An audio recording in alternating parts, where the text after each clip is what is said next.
help end the stigma. On the news this evening, RISIEC fixes dates for fresh local government election. Rivers Assembly summons RISIEC chairman and commissioners.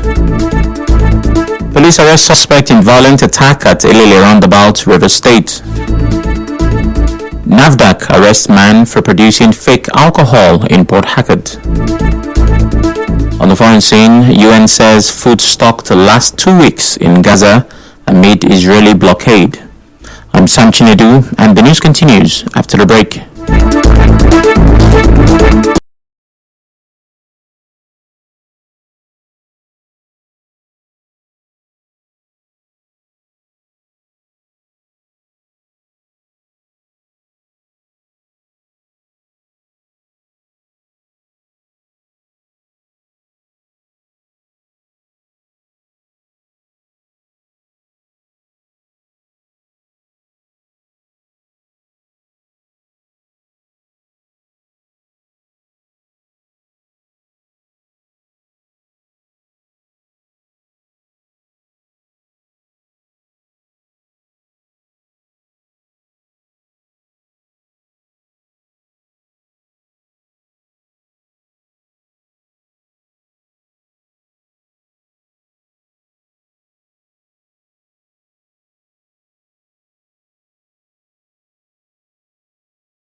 Rivers State Independent Electoral Commission (RISIEC) has fixed 9th of August 2025 to conduct local government elections in the state. It comes 5 days after the Supreme Court declared invalid the local government elections conducted on the 5th of October 2024 for not complying with the Electoral Act. The chairman of the commission, Justice Adolphus Enebeli, made known while unveiling the timetable and guidelines for the 2025 local government election during a critical stakeholders meeting today. The sole objective of this meeting is the formal unveiling of the guidelines and timetable of activities for the 2025 local government election in Rivers State. As you are all aware, the 5th October 2024 local government council elections conducted in Rivers State was voided by the Supreme Court of Nigeria in the judgment delivered on 28th of February 2025 for sundry legal reasons. There shall be local government council election on Saturday, 9th August 2025 in all the 23 local government areas of Rivers State.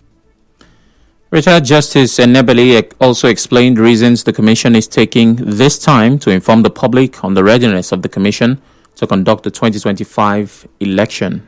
I humbly appeal to all politicians aspiring to contest for positions to do so in a civil and disciplined manner. You are expected to play by the rules. The guidelines are set for the good of all. They are not intended or skewed against any party or individual. We all have a collective responsibility to consolidate our nascent democratic experience. We expect all stakeholders to act with professionalism, good ethics, and civility before, during, and after the election. The chairman of RISIEC, Justice Adolphus Enebeli, also assured the stakeholders, including politicians and contestants, that the commission will be fair to everyone.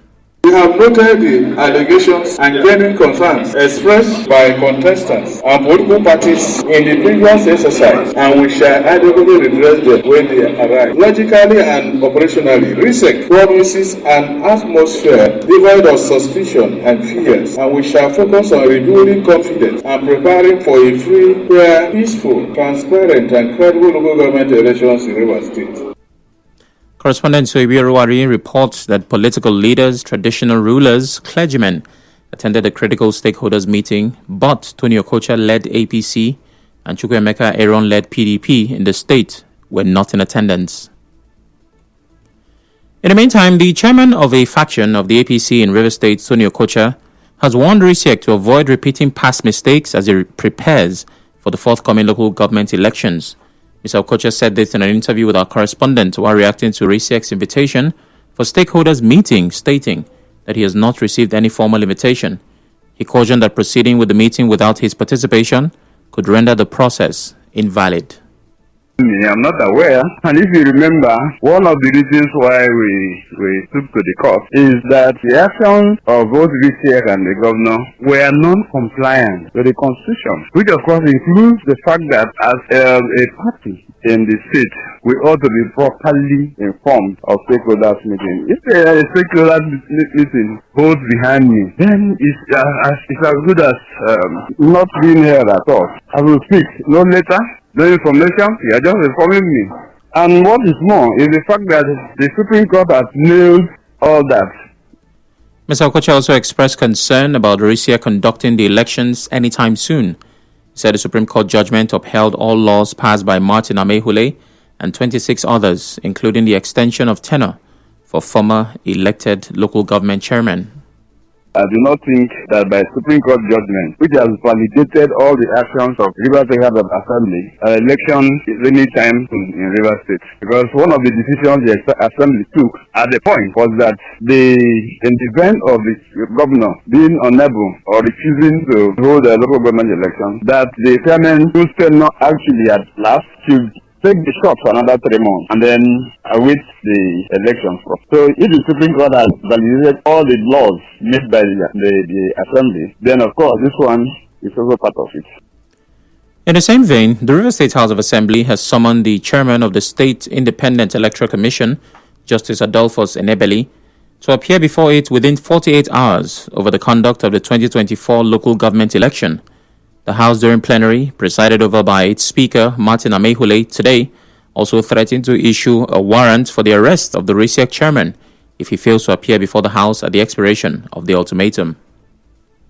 The clerk of the House should immediately forward a letter to the chairman of the Rivers State Independent Electoral Commission asking him to appear before this August Assembly to answer questions pertaining to their conduct in office, to explain how they have been spending funds belonging to these states without approval of this August Assembly, what they did with the funds given to them in the year 2024, which they spent in the ill-fated 5th October 2024 local government elections, and why they are still spending funds in the year 2025 without an appropriation law, and planning to conduct another election without approval, without any budget. Mr. Amaewhule also said the House resolved to write Governor Siminalayi Fubara to forward the names of all his commissioners that were not screened by the Martin Amaewhule-led Assembly. He gave the governor 48 hours to do so. And by resolution of this House, the clerk will include in the letter that if the chairman and the commissioners fail to appear before this August Assembly, the House will be left with no other option but to invoke its powers vested in us in Section 129 of the 1999 Constitution to issue a warrant of arrest to compel them to appear before this August Assembly. Earlier today, the Rivers State House of Assembly disputed the state government's claim that they are yet to receive the letter on the House's resolution. It follows a letter signed by the Secretary to the State Government, Tammy Danagogo, stating that the state government is yet to receive the resolutions passed by the Assembly, wherein a 48-hour ultimatum to present the 2025 budget was issued to Governor Sim Fubara. Speaking on this, the Assembly Speaker's Principal Secretary told newsmen that the letter was dispatched to the Government House on the 3rd of March by a courier delivery service. But when the courier arrived at the gate of the Government House, the personnel received a call from inside with instructions not to accept or receive, but to return to sender. Moving on, Governor Siminalayi Fubara says the donation of an AW-139 helicopter to the Nigerian Air Force is not political, but to ensure the security of government assets.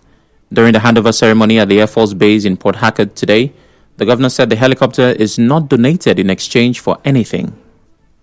And what we are doing today is a demonstration of our commitment. This is not politics. This is a sincere commitment to support the operation and the success of Nigeria. We did not request for anything, officially handing over these assets of Rivers State government to the Nigerian Air Force, and we're doing it in the open, not in the secret. We're doing it here to let the world know that we are not exchanging it for anything. It is purely a support for the success of this country.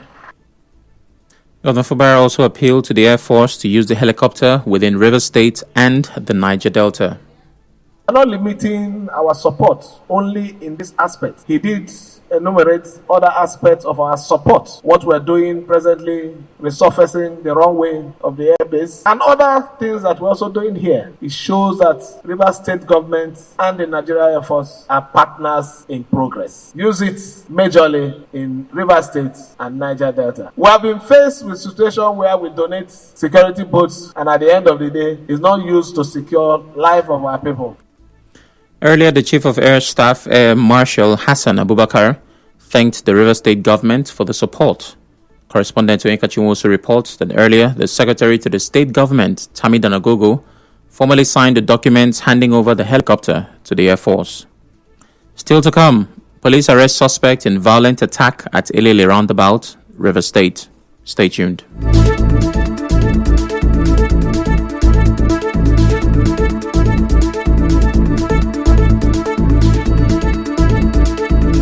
Apostolic and Prophetic Impartation, March 2025.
And intelligence report on an unlawful gathering and swiftly moved to restore opened fire, injuring multiple people.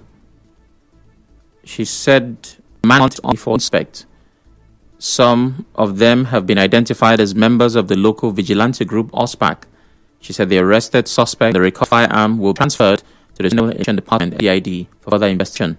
Meanwhile, Commissioner of Police CP Olugbenga Adepoju has urged residents to remain calm and provide any useful information that could assist in the ongoing investigation.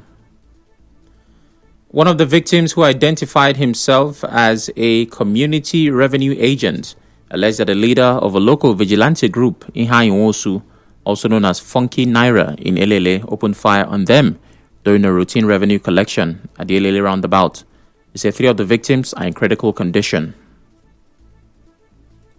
We came out this morning at the roundabout, the usual way we come to collect revenue. So all of a sudden, the OSPAC commander called Mr. Iha Iwosa, aka Fucking targeting all of us face to face. About 3 police vans was there. That is the situation we saw in Elele this morning. The security agencies are taking over Elele. All of us are in Madonna taking treatment now. We are up to 18 that sustained injury. 3 of them is very critical. In another development, the National Agency for Food and Drug Administration and Control, NAFDAC, has arrested one Anthony Chidi at Mile 3 Market, Diobu, Port Harcourt, for producing fake alcoholic beverages in highly unsanitary conditions. This was made known in a statement shared on X today. NAFDAC said Mr. Chidi was caught inside of the vans and refilling with a drink. NAFDAC officials discovered dirty, empty ethanol bottle caps and packaged materials all used in the illegal operation. When Mr. Chidi was questioned, he admitted to running the illicit business for about a year. In other news, some traders of the Abuja line of Mile 3 Market in Port Harcourt have recounted their loss after fire destroyed their goods and properties on Tuesday. A correspondent who visited the area reports that over 10 lock-up shops inside a one-story building with goods worth millions of naira were affected by the fire. The traders alleged that don't have any hope anymore. If they can come to our heads, the building is collapsing. They can come at one of my property at even from our morning. It goes through 4 as employed. After the employment, it has to go to the head of service office for biometrics, the secretary for ID card, Ministry of Finance for payment. So these 4 agencies must be directed. Dr. Briggs expressed optimism that Governor Similaye Fubara will approve the resumption of impress allocation to school principals. We have made that recommendation, and I believe that the governor will definitely, I repeat that, definitely attend to that. Recall I was chairman of Senior Secondary Schools Board. I wrote the memo, and it was approved, and they started receiving impress. Until some of them started misbehaving. Sometimes you see the reaction is a function of the attitude of the recipient of such fund. But an impress is not an extra salary. It is for you to run a particular institution and to ensure that it is being run and administered effectively. And it's retirable. You must retire every kobo. Ask them to retire. No, it's not possible. The Apex Socio-Cultural Organization of the Eche ethnic nationality worldwide, or Bako Eche, has called on both the state and federal governments to immortalize the Ochie of Eche land, Emmanuel Oporum, while he's still alive. The leadership of the organization made this known during a courtesy call to the palace of the Onyishi Eche.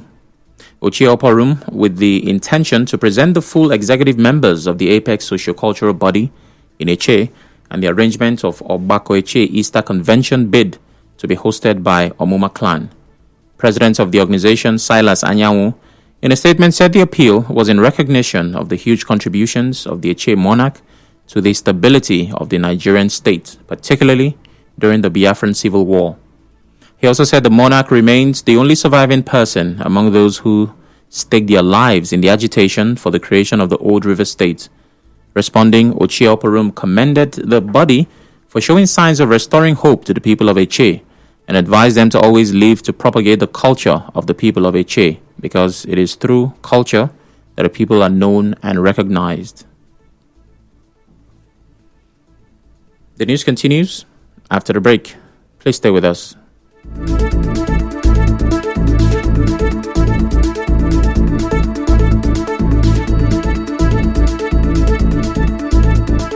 The Obiakpo Local Government Council wishes to inform the public that activities of the council are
Back on the international scene, the World Food Programme says it only has enough food supplies in Gaza to keep publications and bakeries open for less 2 weeks. There is a meeting at the United Nations where the Security Council members expect to be briefed by UN Senior Humanitarian and Reconstruction Coordinator of GRIPAC, which is expected to brief the Council the Security Council resolution 27 adopted in December, and which, among other things, boxes remain open so aid could get into Gaza. On the news evening, recess for August 9th for the fresh local government election. The Assembly summoned chairman and commissioners to be in 40 years. Police have got a suspect of the violent town next to the man reducing alcohol in Port Hack and a foreign scene. UN says it only has enough food supplies in Gaza to keep public kitchens and bakeries open for less than 2 weeks. The news was edited by KG5. I'm Neil. Thanks for listening.